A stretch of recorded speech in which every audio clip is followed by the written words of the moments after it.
Well, folks, the moment that many of us feared, most of us predicted, is officially here this week. We are, effectively, in a constitutional crisis because of Donald Trump. In fact, as most people are aware, The Atlantic ran a headline this week that said, "The constitutional crisis is here." And the reason we have this constitutional crisis less than 100 days into this man's administration, we're not even 3 full months into it, is because Donald Trump made it crystal clear on Monday, and his DOJ made it clear over the weekend, and his advisors made it clear in media appearances, they're going to defy an order from the United States Supreme Court. That order, of course, is to facilitate the return of Kilmar Abrego Garcia, who was wrongfully deported to that torture prison in El Salvador. Trump says he can't do it. Bukele, president of El Salvador, says, "I'm not going to do it." He's openly defying a Supreme Court order. On top of course, all of the other, federal court orders that his administration has also ignored. But this is the constitutional crisis because the Constitution calls for a system of checks and balances. That United States Supreme Court is an autonomous group separate from the executive branch, separate from the legislative branch. It is the top of the judicial branch. What they say is law. They have power over the president. Congress has power over the court. If the court says, nope, you can't do this, Congress can then pass a law that says, wait, he can. And then the court says, oh, okay, I guess he can. But each branch kind of has power over the other because that's the checks and balances so that one branch does not gain too much power. Unfortunately, Trump's decision to defy the Supreme Court's order throws all of that into disarray. It completely disregards the Constitution. And to make matters worse, there's nothing that can be done about it. Almost nothing. There are actually 2 things that can be done, neither of which are fast. But let me read you a couple of quotes from individuals because this constitutional crisis talking point is now really starting to take shape. Sarah Longwell, political strategist, publisher of The Bulwark, said this week, he's threatening media companies who are critical of him. He's talking about sending Americans to foreign prisons. He's signing executive orders to investigate former staff members who spoke out against him. Don't you see what's happening here? Robert Reich, former labor secretary, he's a professor at UC Berkeley. He said, Trump is denying due process to foreign nationals here legally, ripping them from their families and deporting them. Do we really believe this regime will follow any sort of due process for American citizens before he tries to deport them? Call it what it is, fascism. If Trump can claim a national emergency to disappear legal residents without due process, what's to stop him from doing the same to U.S. citizens who oppose him? No one is safe, not even people legally in the country, possibly not even American citizens. Fascism is here. Pennsylvania State Representative Malcolm Kenyatta, vice chair of the Democratic National Committee, wrote, disappearing people without any due process is fascism, full stop.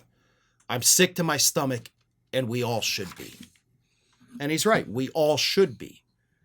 This is a constitutional crisis. If Trump chooses to defy the United States Supreme Court, how do we hold him accountable? What do we do? Right? Nobody can answer that question honestly and truthfully, because to be honest, there is nothing in the Constitution for this. We can't do anything. Kind of. There is a group of people that can do something about it. Unfortunately, that group of people is a group of people handpicked by Donald Trump himself. And that remedy, of course, is the 25th Amendment. Donald Trump has proclaimed himself, through his actions, not his words, to be the dictator of the United States, a man above the law that can ignore the other branches of government. That is grounds for a 25th Amendment challenge. But the 25th Amendment can only be invoked by those cabinet members and the Vice President of the United States. Once it is invoked, J.D. Vance would then be given powers, and Donald Trump would have to prove that he, of course, is still fit to be the President of the United States. It is then up to Congress to vote on whether or not Donald Trump is fit. If they say no, he's out. If they say yes, he's back in. So, invoking the 25th Amendment isn't going to happen because Donald Trump put the stooges in place to make sure it doesn't happen. So what's the alternative? The alternative is we suffer through this till November 2026 and bring in enough Democrats to impeach the bastard and get him out of office. Now, in the Senate, that's almost impossible. There's not enough seats available to get that 2/3 majority to be able to kick him out of office. But we could get close, and we could convince other Republicans, right? At that point, if the destruction continues, I mean, if we see what we've seen in less than 3 months continue for a year and a half, we'll probably be able to get some Senate Republicans on our side to say, hey, let's get this guy out. Then you still get J.D. Vance, right? He would still be president for 2 more years. It's not like we get rid of him too. I'd love to, but, you know, you deal with reality. That is the only possible way.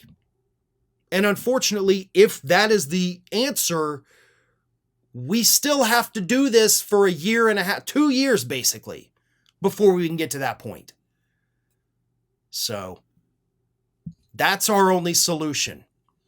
And I will say, as you know, kind of a bright spot, that solution's up to you. That means don't sit out the midterms. Don't be one of those people that are like, well, I mean, Democrats really aren't that different from Republicans. Really? Okay. Nobody buys that talking point anymore, and if you say that, you're a moron. Yeah, Democrats are absolutely not perfect. I'll be the first to admit it. They've got problems, but they ain't anywhere near what Republicans are right now. If you want to stop this, you have to get to the polls in November of 2026. You have to vote for Democrats. Even if you hate them, I don't give a shit at this point. If you want this constitutional crisis to end, that is the only solution. That is the only way we stop it. And until then, we have to endure and hope that we still have a country in a year and a half so that we can vote in those midterms. Thanks for watching today, everybody. And don't forget, if you're not already, please do subscribe to this channel. We have fresh content going up every single day, and I would really hate for you to miss out on that. And speaking of missing out, if you're not following me across all other social media outlets, then get on it. You can follow the links in the description of this video.